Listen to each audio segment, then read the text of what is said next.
தி open mic நிகழ்ச்சிக்கே உங்க எல்லாரையும் வரவேற்கிறோம். இப்போ சமீபத்தில் பெங்களூரை சேர்ந்த 57 வயது பெண்மணி ரேகா என்பவர்கள் பெயர் மாற்றப்பட்டிருக்கிறது.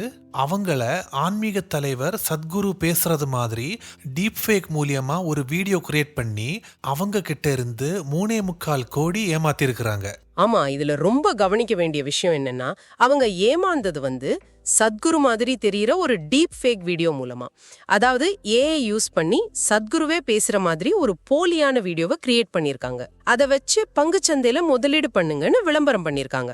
இதுதான் ஆரம்ப புள்ளி. ஆமா, ஸ்னேகா என்ன சொல்லியிருக்கிறாங்கன்னா, அவங்களுக்கு இந்த ஆர்டிஃபிஷியல் இன்டெலிஜென்ஸ் டீப் ஃபேக் பற்றி ஐடியாவே கிடையாதான். அவங்க சோஷியல் மீடியாவில் ரீல்ஸ் ஸ்க்ரால் பண்ணிட்டு இருக்கும்போது சத்குரு பேசுறது மாதிரி ஒரு வீடியோ பார்த்துருக்குறாங்க. அந்த வீடியோவில் என்ன சொல்லியிருந்தாங்கன்னா, பங்கு சந்தையில இன்வெஸ்ட் பண்றதுக்கு $250 போதும், உங்க ஃபினான்ஷியல் சிச்சுவேஷனே மாறிடும் அப்படின்னு சொல்லியிருக்கிறாங்க. ரொம்ப சின்ன அமௌண்ட் சொல்லி ஆரம்பிக்கிறாங்க. ஆமா, பார்க்கறதுக்கு சத்குரு மாதிரியே இருந்ததுனால அந்த வீடியோ கீழே இருக்கிற லிங்கை கிளிக் பண்ணிட்டாங்க. சரி, அந்த லிங்கை கிளிக் பண்ணினதுக்கு அப்புறம் அது ஒரு வெப்சைட்டுக்கு போயிருக்கு. அங்க இவங்களோட பெயர், இமெயில், ஃபோன் நம்பர், இப்படி எல்லா டீட்டெயில்ஸையும் கேட்டிருக்கு. இவங்களும் சந்தேகப்படாம எல்லா இன்ஃபர்மேஷனையும் கொடுத்துட்டாங்க. இதுக்கப்புறம் தான் உண்மையான மோசடி ஆரம்பிச்சிருக்கு. மெராக்ஸ் அப்படின்னு ஒரு கம்பெனியோட பேர்ல அதோட பிரதிநிதிகள் மாதிரி பேசி அந்த பெண்மணியை காண்டாக்ட் பண்ணிருக்காங்க. குறிப்பா வாலெட் பி அப்படின்னு ஒருத்தர், அவர் +44 ஆரம்பிக்கிற நம்பர்ல இருந்து, அதாவது UK நம்பர்ல இருந்து கூப்பிட்டிருக்காரு. ஒன்னு இல்ல, பல நம்பர்ல இருந்து பேசியிருக்கார்.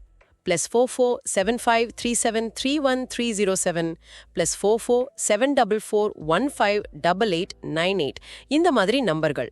வெளிநாடு நம்பர்னும் போது இது ஏதோ பெரிய இன்டர்நேஷனல் கம்பெனி போலன்னு ஒரு தோற்றம் வரும் இல்லையா? ஆமா, அது மட்டும் இல்ல, அவங்கள 100 பேர் இருக்கிற ஒரு வாட்ஸ்அப் குரூப்ல சேர்த்திருக்காங்க. 100 பேரா?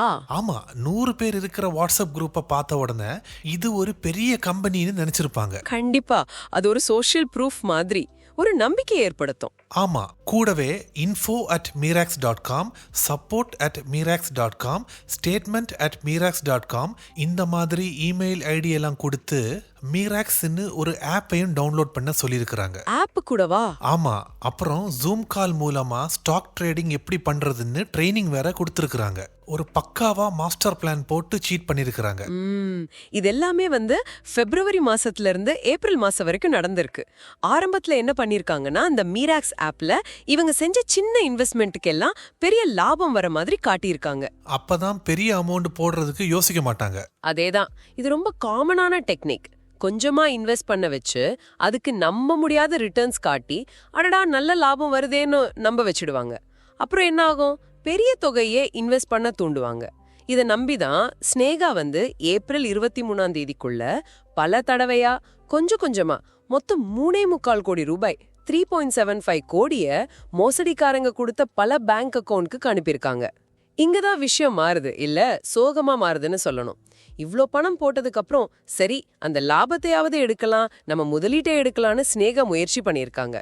அப்போதான் அந்த மோசடிக்காரங்க என்ன சொல்லிருக்காங்கன்னா, பணத்தை எடுக்கணுமா, அப்போ ப்ராசஸிங் ஃபீஸ் கட்டணும், டாக்ஸ் கட்டணும்னு இன்னும் பணம் கேட்டிருக்காங்க. அப்பதான் அவங்களுக்கு டவுட் வந்திருக்கு.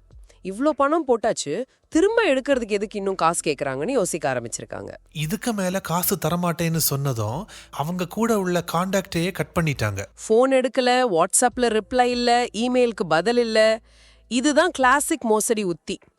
முதல்ல நம்பிக்கை ஏற்படுத்துறது, சின்னதா லாபம் காட்டுறது, பெரிய தொகையை வாங்கிட்டு திரும்ப கேட்டா ஏதாவது காரணம் சொல்லி இன்னும் பறிக்க பாக்குறது, இல்லனா மொத்தமா எஸ்கேப் ஆயிடுறது. இது சம்பந்தமா போலீஸ் என்ன சொல்றாங்கன்னா, ஸ்னேகா நிறைய அக்கவுண்டுக்கு பணம் டிரான்ஸ்ஃபர் பண்ணினதை கன்ஃபார்ம் பண்ணிருக்காங்க. அந்த பேங்க் டீடைல்ஸ் எல்லாம் கிடைச்சிருக்கு, விசாரணை போயிட்டு இருக்குன்னு சொல்றாங்க. இந்த நிலைமையில இன்னொரு விஷயத்தையும் நம்ம பார்க்கணும். இது வெறும் ஸ்னேகாவோட பிரச்சனை மட்டும் இல்ல. இந்த மாதிரி ஏஐ டெக்னாலஜி யூஸ் பண்ணி தங்களோட பெர்மிஷன் இல்லாம கண்டென்ட் கிரியேட் பண்றதுக்கு எதிரா சத்குருவே இந்த வருஷம் ஜூன் மாசம் டெல்லி ஹைகோர்ட்ல ஒரு கேஸ் போட்டிருக்காரு. தன்னோட பர்சனாலிட்டி ரைட்ஸ், அதாவது ஆளுமை உரிமைகளை பாதுகாக்கணும், தன்னோட பேரையும் உருவத்தையும் இப்படி தப்பா பயன்படுத்தக்கூடாதுன்னு ஒரு கோரிக்கை வச்சிருக்கார். இதுவே காட்டுது இல்லையா இந்த டீப் ஃபேக் பிரச்சனை எவ்வளோ சீரியஸ் ஆனதுன்னு. ஆமா, ரொம்ப சீரியஸ், ரொம்ப டேஞ்சரஸ். இந்த மாதிரிப்பட்ட ஸ்கேம்ஸ்ல இருந்து எப்படி நம் நேயர்கள் தங்களை பாதுகாத்து கொள்ளலாம்? ஏன்னா எது நிஜம் எது பொய்னே தெரிய மாட்டேங்குது. அட்வான்ஸ்டா ஏமாத்த ஆரம்பிச்சிட்டாங்க. ஆன்லைன்ல வர்ற விளம்பரங்கள், குறிப்பா இன்வெஸ்ட்மெண்ட் சம்பந்தமான விளம்பரங்கள், அதுலயும் இந்த மாதிரி ஃபேமஸான ஆட்கள் யாராவது வர மாதிரி இருந்தா அது 100க்கு 100 சந்தேகத்தோட தான் பார்க்கணும். ஏன்னா டீப் ஃபேக் டெக்னாலஜி இப்ப அவ்வளோ தத்ரூபமா வந்திருக்கு. பார்க்கறதுக்கு எது ஒரிஜினல் எது ஃபேக்னு கண்டுபிடிக்கிறது ரொம்ப ரொம்ப கஷ்டம். அந்த விளம்பரத்தை மட்டும் பார்த்து எந்த முடிவுக்கும் வரக்கூடாது.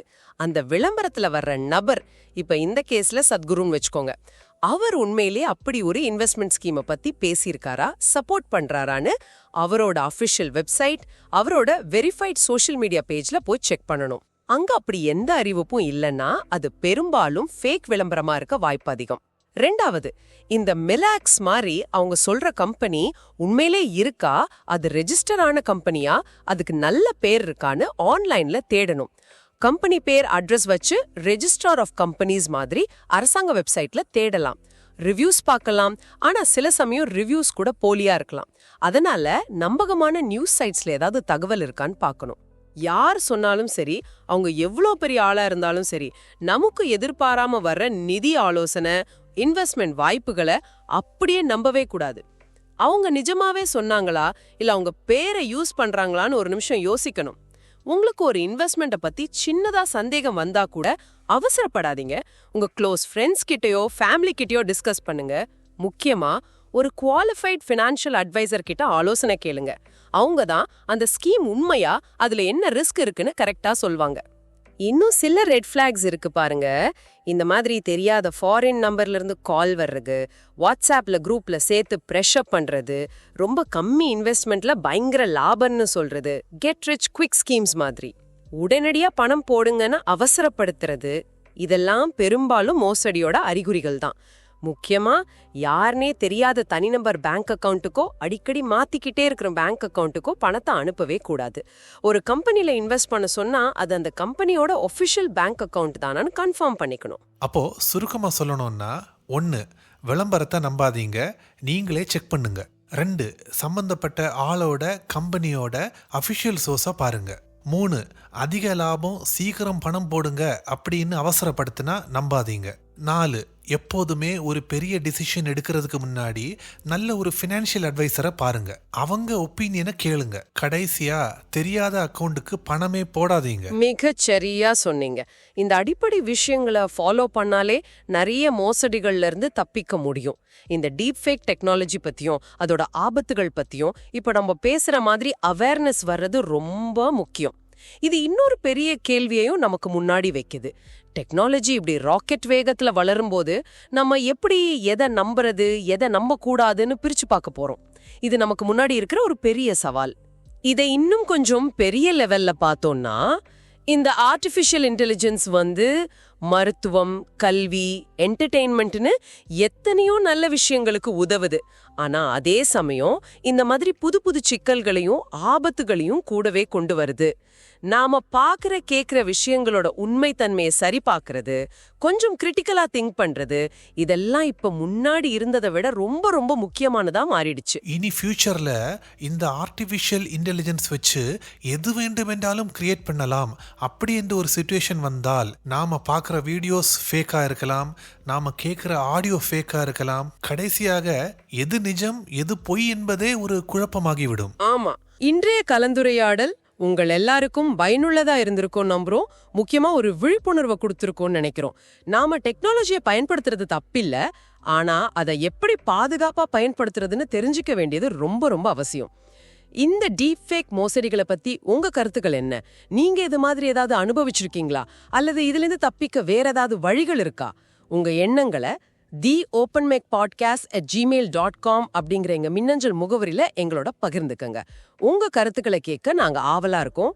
மீண்டும் அடுத்த முறை இன்னொரு முக்கியமான விஷயத்தோட, இன்னொரு ஆழமான அலசலோட உங்களை சந்திக்கிறோம். அது வரைக்கும் கவனமா இருங்க, விழிப்புணர்வோட இருங்க.